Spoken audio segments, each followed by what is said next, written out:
The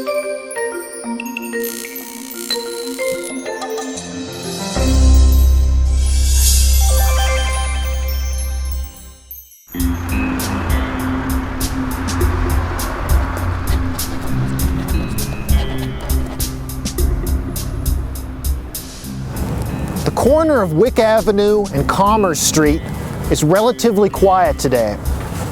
A few parked cars and a few shrubs give very little indication of the structure that once stood here.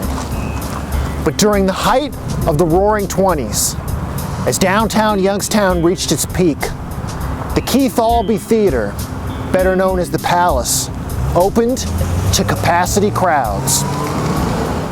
The Palace Theater opened to wide acclaim in the spring of 1926. Its marble columns and staircase and 2,300 seats wowed audiences from opening night. The Palace also featured an exquisite art gallery on the mezzanine level.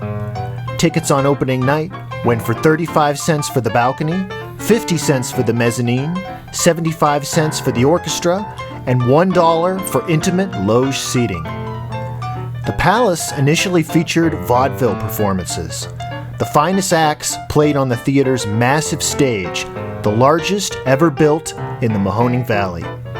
The vast complex even included stalls large enough to wash horses, which occasionally appeared in the vaudeville shows. After the popularity of vaudeville declined in the 1930s, the Palace Theater hosted Broadway roadshows and the nation's most popular big bands. Frank Sinatra played for frenzied crowds in 1941 and 1942. Glenn Miller, the most celebrated band leader of the era, brought down the house only weeks before he disbanded his orchestra and volunteered for the World War II effort. Vaughn Monroe, Hal McIntyre, Jimmy Dorsey, the Andrews Sisters, and countless others played the Palace during the swing era from 1936 to the mid-1940s. Live performances continued throughout the 1950s, including famous burlesque dancer Gypsy Rose Lee and wholesome Patti Page, who sang her smash hit, The Tennessee Waltz, for an adoring audience. To the Tennessee Waltz.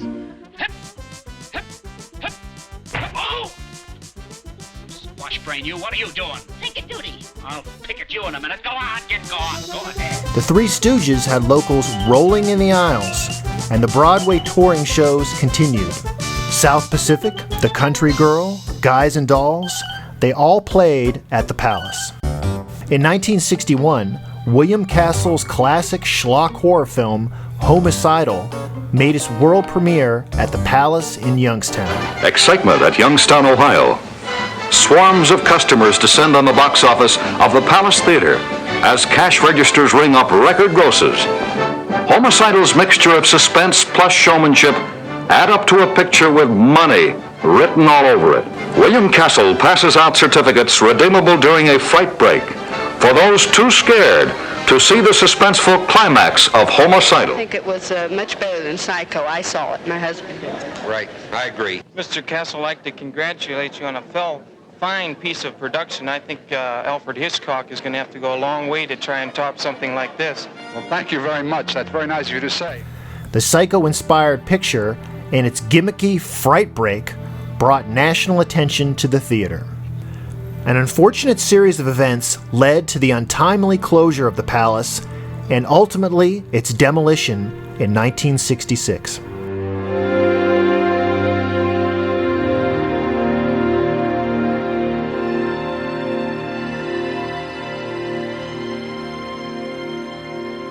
Step back in time with me and revisit the golden age of entertainment, from turn-of-the-century Nickelodeons to Keith Albee's Vaudeville Palace, from neighborhood theaters of yesteryear to your favorite drive-ins and twin cinemas. They're all featured in historic theaters of Youngstown and the Mahoning Valley, available from the History Press.